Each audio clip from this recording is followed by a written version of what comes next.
So now it seems official. We've been circling the drain on Disney purchasing the entertainment properties of Fox for about half a year now, and now it seems like it's a done deal. Which means we will be getting to see the X-Men and the Fantastic Four in the Marvel Cinematic Universe, maybe. Now, I've already done some videos on what I would like to see them do when that happens, but wait, there's more. Today I want to talk about how I would like to see Disney do a Nova movie in light of the X-Men properties now being fair game to use. Let's assume at the end of the fourth Avengers movie that the Infinity Stones all scatter across the universe, kind of like the Dragon Balls after a wish is granted. The Power Stone makes its way to one of the members of the Nova Corps, who is kind of close to Earth. Maybe we see that happen in a post-credit scene in Guardians Volume 3, I don't know. In Infinity War, we are told that Xandar, the home base for the Nova Corps, was destroyed, so I am imagining the Nova Corps is still active, but instead of being an effective fighting force like they were in the first Guardians of the Galaxy movie, now they are all spread super thin across the entire universe, barely keeping the peace, leaving a huge power vacuum open. Something happens and this Nova Corps guy gets dealt a fatal blow and lands on Earth, where he will bequeath his armor and the Power Stone to Richard Rider. It's a very Green Lantern-ish origin, but Nova has always been Green Lantern with a very sloppy coat of paint, so I think that's okay.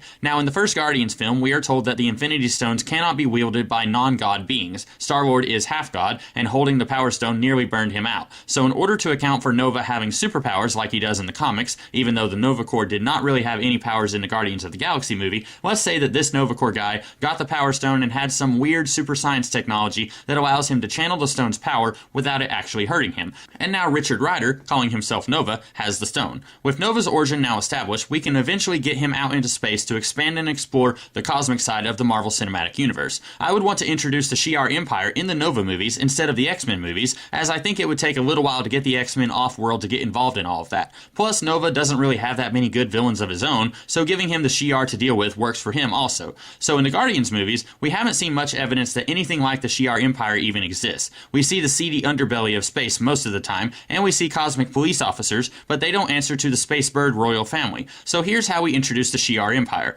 When the Infinity Stone scattered, the Reality Stone fell on Chandalar, which is the center of the Shi'ar Empire in the comics. And with this really powerful artifact, this one guy, Daken, he is able to build himself a pretty powerful base of operations virtually overnight. And you know how the Cosmic Cube was also the Space Stone in these movies? Maybe the Reality Stone can also be the Imcran Crystal from the X-Men comics. The Imcran Crystal is pinkish, the Reality Stone is red, they can both alter reality. I think it could work. The Imcran Crystal was on a different planet in the comics and not actually on Chandalar, but that wouldn't matter too much, I don't think. So with Daken basically able to build a tyrannical space empire out of the ashes of what's left of the Nova Corps, it's up to Nova, and maybe Carol Danvers, depending on what she's up to after Infinity War, although you already know I want her to fight Mystique and Rogue and Captain Marvel too, so let's not get in the way of that happening by have her teaming up with Nova, to stop Daken from doing crazy stuff that he's known to do. Here you could have a fun science fiction version of Game of Thrones, with Deathbird and Lilandra both trying to take the throne for themselves, and each of them with their own allies and their own motivations for doing so. Like I said, this would all mostly be confined to the Nova movies, but you would eventually see all of this spill over into the X-Men movies if you wanted to.